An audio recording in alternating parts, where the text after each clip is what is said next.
अस्सलाम वालेकुम respected students. I am doctor Mohammad Ansari, assistant professor of pediatrics, और आज की वीडियो में मैं आप लोगों को सिखाने जा रहा हूँ जीएफआर निकालने का तरीका, ग्लोमेरुलर फिल्ट्रेशन रेट निकालने का तरीका।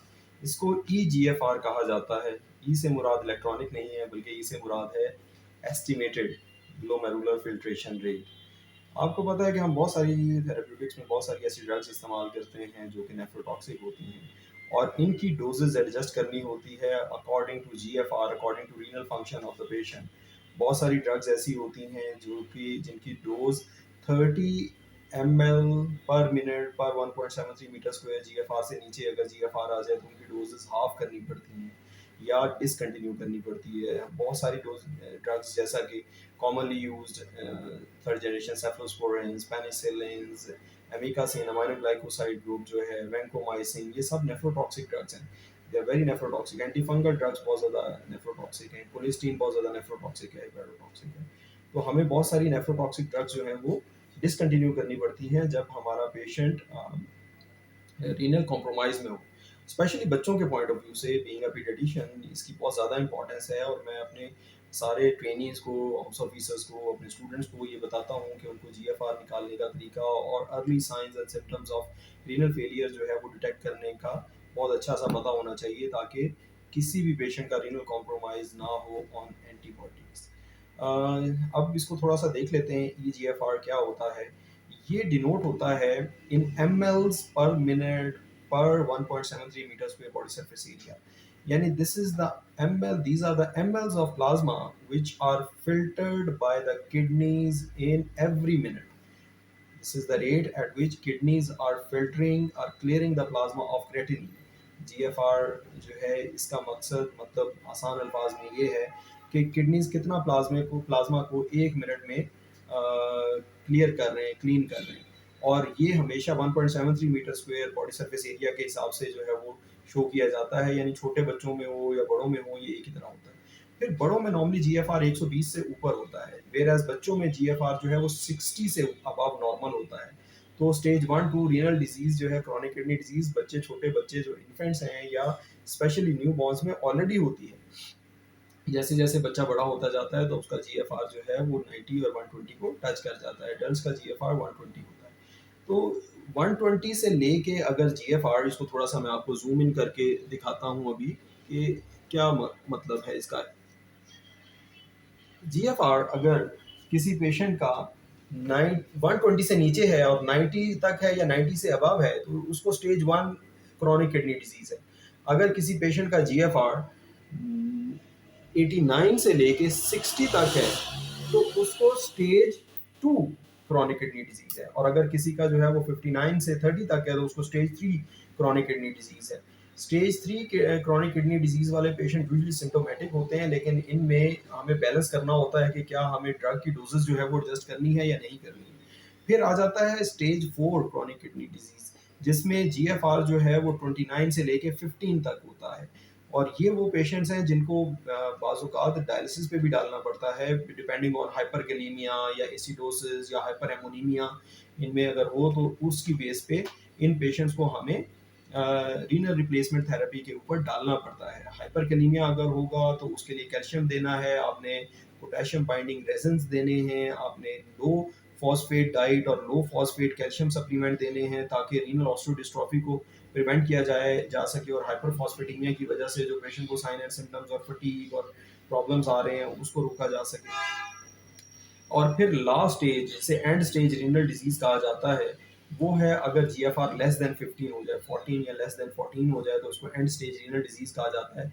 और एंड स्टेज रीनल डिजीज के सब पेशेंट जो है वो रीनल रिप्लेसमेंट थेरेपी पे होते हैं। उनको या तो पेरिटोनियल डायलिसिस दिया जा रहा होता है या हीमोडायलिसिस के ऊपर ऐसे पेशेंट्स होते हैं। एरिथ्रोपोइटिन की भी इन पेशेंट्स में जो क्रॉनिक किडनी डिजीज़ के होते हैं इनमें ज़रूरत होती है, क्योंकि किडनीज एरिथ्रोपोइटिन नहीं बना रही होती, तो इस वजह से एरिथ्रोपोइटिन भी देना पड़ता है। तो अब हम आ जाते हैं फार्मूला के ऊपर कि कौन कौन से फार्मूलाज इस्तेमाल होते हैं जीएफआर कैलकुलेट करने के लिए। जो बच्चों में सबसे कॉमनली यूज फार्मूला है वो है जी modified Schwartz formula. Modified Schwartz formula ये EGFR, mean estimated glomerular filtration rate, which is denoted in mLs per minute per 1.73 meter square body surface area. Now modified Schwartz formula जो है ये 2009 से पहले ये मॉडिफाइड नहीं था, श्वार्ट्ज फार्मूला था। इसमें के कांस्टेंट है और उसकी वैल्यू डिफरेंट थी, न्यू बॉर्न्स में कम थी, फिर जैसे जैसे न्यू बॉर्न में कम थी, इन्फेंट्स में, टर्म इन्फेंट्स में, प्री मेच्योर में कम थी, टर्म इन्फेंट्स में और थी, यानी प्री मेच्योर इन्फेंट्स में 0.33 थी, मेच्योर इन्फेंट्स में पॉइंट 44 थी, और जो चिल्ड्रन और एडल्ट फीमेल्स में 0.55 थी, और जो एडल्ट मेल्स थे उनमें 0.71 थी। तो ये प्रोग्रेसिवली के की वैल्यू डिफर करती थी। लेकिन जो मॉडिफाइड श्वार्ट्ज फार्मूला है उसमें जीएफआर की डेफिनेशन चेंज कर दी गई है। बच्चों में जीएफआर नॉर्मली कम है, इस वजह से वो फार्मूला छोटा लगाने की, के की वैल्यू और एंटर करने की जरूरत नहीं है। अभी के की वैल्यू एक ही होगी, कांस्टेंट होगी, के इज 0.413। अब कैसे कैलकुलेट करेंगे? K value K into length, up to 2 years length लेंगे, उसके बाद हाइट लेंगे in centimetres, and creatinine in milligram per decilitre. Creatinine आप अक्सर लैब माइक्रोमोल्स में देती है, उसको आसानी से मिलीग्राम में कन्वर्ट किया जा सकता है।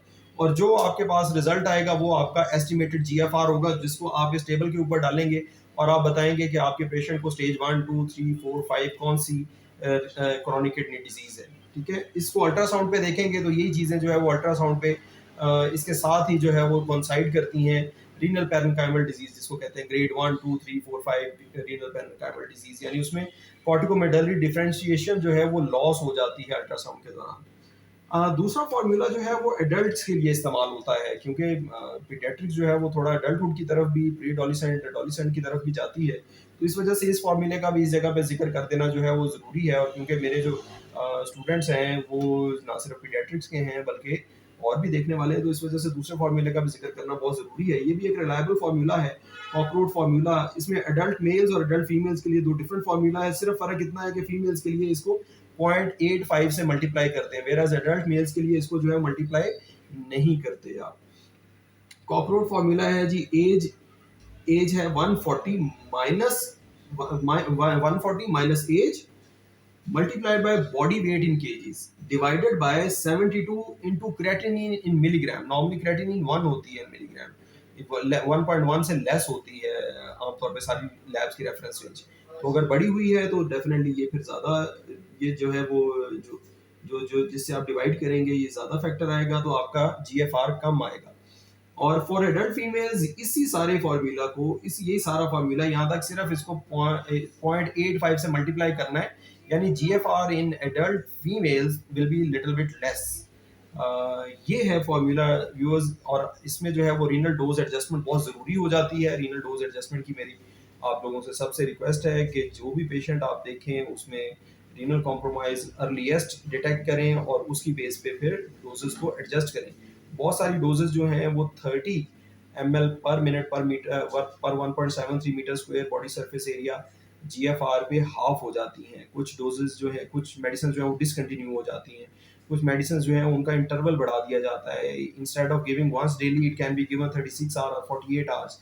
वो डिफरेंट डोजेस, डिफरेंट ड्रग्स ही डिफरेंट है, जिसको हम बीएनएफ जो ब्रिटिश नेशनल फॉर्मुलरी है, जो कि गोल्ड स्टैंडर्ड है in all over the world drugs की डोजेस के बारे में और ड्रग्स की थेराप्यूटिक्स के बारे में, उसको हमें फॉलो करते हुए इस्तेमाल करना चाहिए। तो ये थी व्यूअर्स मेरी आज की वीडियो ईजीएफआर के बारे में। उम्मीद है आप लोगों को इससे बहुत फ़ायदा होगा और आपकी प्रैक्टिस में भी इसका फ़ायदा होगा। मैंने थ्रू आउट ये इस तरह से डिस्प्ले किए रखा है ताकि आपको जो है वो नज़र आता रहे और किसी भी स्टेज पे आप जो है इसको नोट कर सकें पॉज करके और इसको मेमोराइज कर सकें। तो ये थी व्यूअर्स मेरी आज की वीडियो। उम्मीद है आप लोगों को पसंद आई होगी। अगर आपको अच्छा ही लगे वीडियो, आपको अच्छा लगे चैनल, तो प्लीज़ मेरे चैनल को सब्सक्राइब कीजिएगा, अपने दोस्तों को रिकमेंड कीजिएगा, वीडियो को लाइक कीजिएगा। Thank you very much. अस्सलाम वालेकुम।